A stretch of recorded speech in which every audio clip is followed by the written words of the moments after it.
다들 인생에서 터닝 포인트 있으시죠? 의사들이 겪는 터닝 포인트 언제인지 아시나요?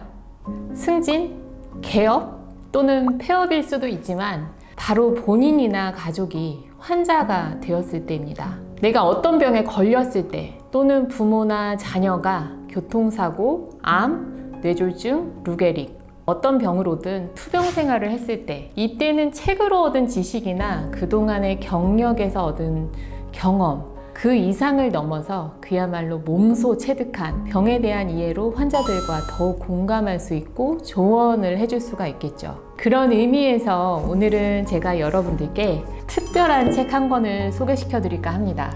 바로 나는 치매 의사입니다 라는 책입니다. 이 책의 저자는요, 의사들이 진료실에서 가장 빠른 시간에 이 사람이 치매인지 아닌지를 감별하게 해주는 표준 검사인 하세가와 치매 척도라는 걸 세계 최초로 만드셨어요. 검사를 했을 때 몇 점 이하면 치매에 해당된다 라고 얘기할 정도로 표준화되어 있고 정확도가 높은 검사고요. 신경과나 정신과 의사들은 이분 이름을 들으면 다 알 정도로 치매 진료의 1인자이자 평생을 치매 진료와 연구에 바치신 분이죠. 이분 본인이 바로 치매로 진단을 받고 쓰신 책입니다. 하세가와 가조 박사님은 1929년생이시고 올해 92세가 되셨는데요.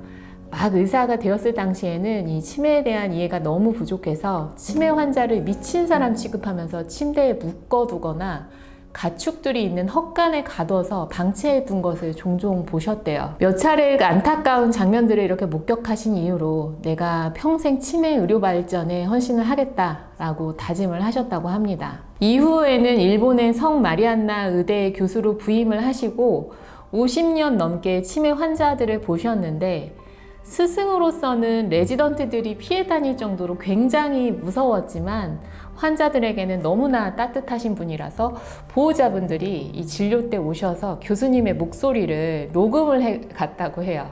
나카무라상 약 드실 시간입니다. 아오이 씨 운동할 시간입니다. 이러면 자식들 말은 안 듣는데 교수님 목소리를 들려주면 약을 잘 드셨대요. 또 한 가지 하신 중요한 업적이 치매라는 한자어 뜻이 어리석을 치, 어리석을 매 이렇거든요.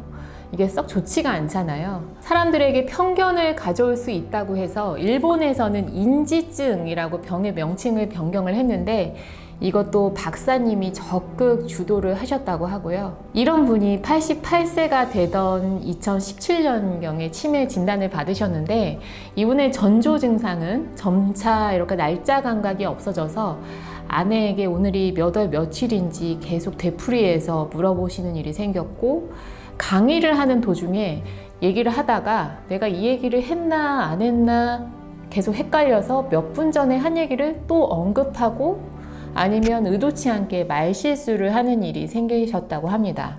이런 분이 치매 진단을 받고 가장 먼저 하신 일은 뭐였을까요? 은퇴? 절망? 아닙니다. 내가 나이가 이 정도 되었으니까 치매가 발생한 것은 어쩌면 당연할 수도 있다. 이렇게 긍정적으로 받아들이시고 사람들에게는 당당히 알린 일이었어요.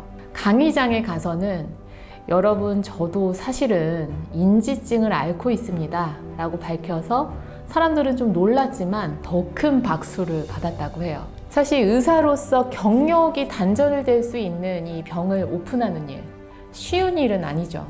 하지만 하세가와 박사님은 내 병을 감출 수도 있는데 이렇게 당당히 알린 이유는 치매에 대한 지식을 더욱 적극적으로 정확하게 알릴 수 있는 기회다 라고 생각하셨대요. 치매를 단순히 병 걸린 불쌍한 노인이라고만 하지 말고 일상생활에 어려움이 생긴 뇌의 변화로 인식을 하자. 치매와 관련된 것은 여러분 의료나 간병뿐만이 아닙니다. 물건 사는 것, 명의 도용, 주거, 금전 관리, 재산 보호, 인권 온갖 이런 법적인 문제를 포함해서 예측하지 못했던 모든 것에서 문제들이 쏟아져 나오기 때문에 단순히 개인만의 문제는 아니거든요.